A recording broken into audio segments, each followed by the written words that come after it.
Hello and welcome to Just One More Watch. I look at a lot of affordable alternatives on this channel. Watches that have at least some of the look and feel of vastly more expensive luxury watches without the luxury price tag. Now, many of those are one-for-one copies with a different brand name on the dial. Not everyone is into that, I completely get it. Occasionally though, you come across something different. Occasionally you find an affordable alternative that's not a straight copy and is by a brand that has its own reputation and its own cachet. Often those watches are the real nuggets, and I have one such nugget for us to look at today. It's an affordable alternative to the Rolex Datejust. It features a Jubilee bracelet and a fluted bezel, just like the Rolex Datejust, but it's not by Rolex, it's by Swiss affordable powerhouse Tissot, who are always quick to remind us that they have been making watches since 1853. And I just bought one of these for under $300 US equivalent. But the eternal question remains, is it any good? Let's flip the camera and find out. Alright, let's get into it. It's an unboxing and initial impression style video today because I just bought this one. I bought it from Vincent at Wamada. He was already the cheapest on the market and he did me a deal. I'm sure he'll do you a deal on one of these or whatever else you want, especially if you drop my name. Now, we know it's a Tissot and we know they love to spruik their history and heritage. I wonder how long it will take for us to see the evidence of that when we open the box.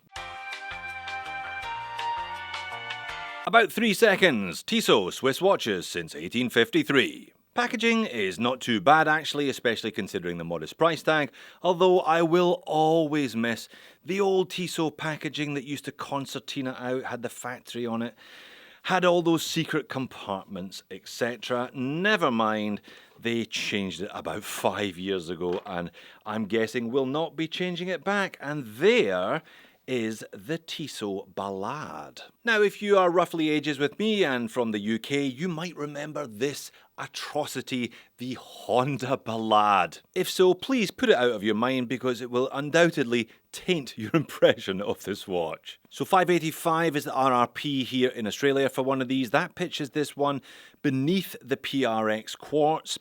I didn't pay that, obviously. Vincent gave me this one low 4s, so that is your target price. Now, the price of the Tissot Ballade may be nothing like that of a Rolex Datejust, but the spec list not dissimilar, including 100 meters of water resistance, stainless steel construction, and sapphire crystal with anti-reflective undercoating. But unlike the Rolex Datejust, at least in this form anyway, and at this price, the Tissot Ballade is quartz. You can see the single tick every second of that central seconds hand.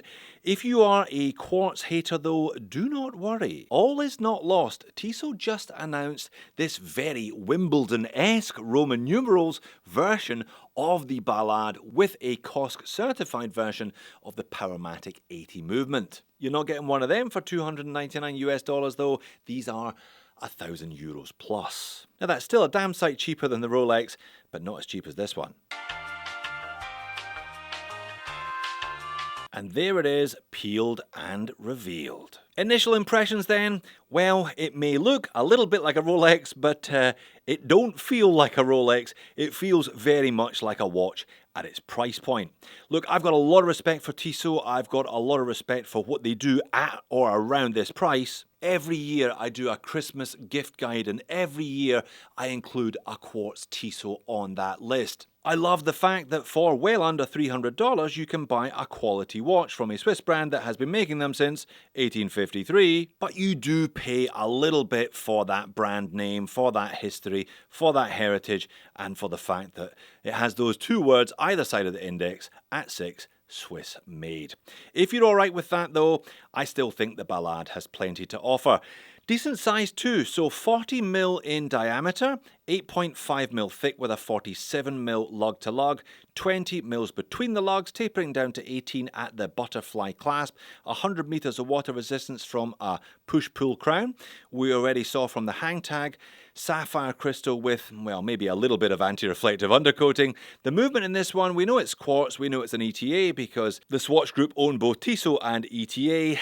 Don't know any details beyond that though, I'm afraid. No clues on the case back either today, just a very simple plain stainless steel press on case back. Bit of a spec sheet around the outer edge, including the water resistance and the 1853 of course, and quick release spring bars in the bracelet. Didn't expect to see that, very happy to see that. However, the case back will be featuring in the Moans and Nickels section later on, for reasons. So not only do you get Tissot's interpretation of a Rolex fluted bezel and a small Rolex style crown, you also get Tissot's interpretation of an oyster style case. I love this style of case. It is just a kind of classic design, always very comfortable on wrist as well and lovely to look at.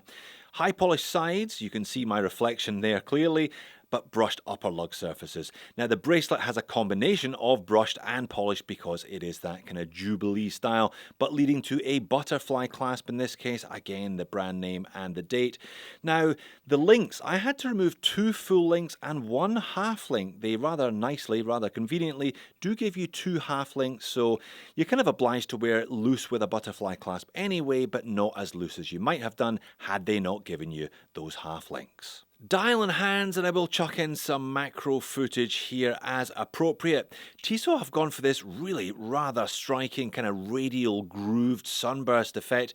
The dials are just molded, but yeah, it's nicely done, looks good even under macro, and they've used this technique on both this quartz version and the more expensive automatic version with the Roman numerals on the dial. This one very much has a kind of simple Rolex vibe. Stick hands, but there are mixed textures on the hands and stick indices which are fully loomed, sort of, as you'll see in just a minute or two. Frame around the date complication at 3 o'clock, but no cyclops. You know, some people are into cyclopses, some people simply are not. Printed minute track around the outer edge, and that's pretty much it. The star of the show here really is that kind of radial grooving and the effect that it has. If I pop in some dynamic shots both indoors and outdoors here, you can see, yeah, it's pretty spectacular. It certainly doesn't look like it belongs on a $300 watch. But there are certainly some elements of this watch that do betray its budget price tag,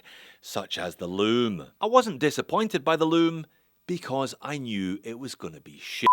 I've got a quartz PRX, the lume on that is dreadful, the lume on this is dreadful as well. There's some on the hands, there's some on the indices fade really quickly, the hands are not far behind them. I'm not convinced they got the finish right on the bracelet. High polished sides of the case really, in my opinion anyway, should have high polished sides of the bracelet rather than the brush to match those upper brush surfaces. And I said I was going to complain about the case back, so I'm now going to complain about the case back.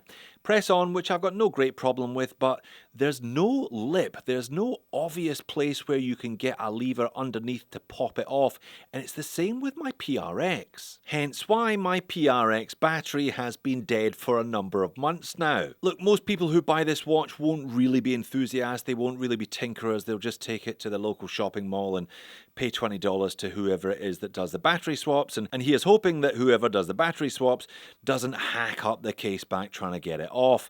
A little lip would have been appreciated though, Tissot, please. And it may look pretty good, but it doesn't feel as good as it looks.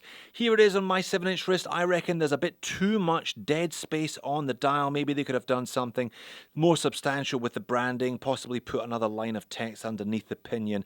There's just a bit too much empty space for me anyway, and like I said, bracelet edges could do with a little bit more refinement. It fits me okay, it's nice and slim at 8.5mm, and it looks good from afar, but it doesn't really feel special. Whether or not it deserves to feel special for $300 is another matter, but there you go. But as suggested, I don't really think this one is an enthusiast watch in the way that even the Quartz PRX is still very much an enthusiast watch. Perhaps this one is for your Uncle Tony's 60th birthday.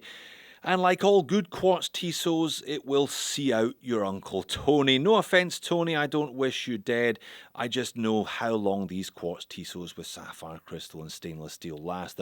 They're very, very solid watches. So it may not quite feel like a Rolex, but it certainly does look like one in certain areas. Combine that with the Swiss made and the Tissot heritage and the great price, and that's probably going to be enough for quite a few people, including your Uncle Tony. So there you have it. As discussed, I've got a lot of time and a lot of respect for Tissot. Why not check out a couple of other Tissot reviews while you're here? Thanks for watching this one. I'll see you over there.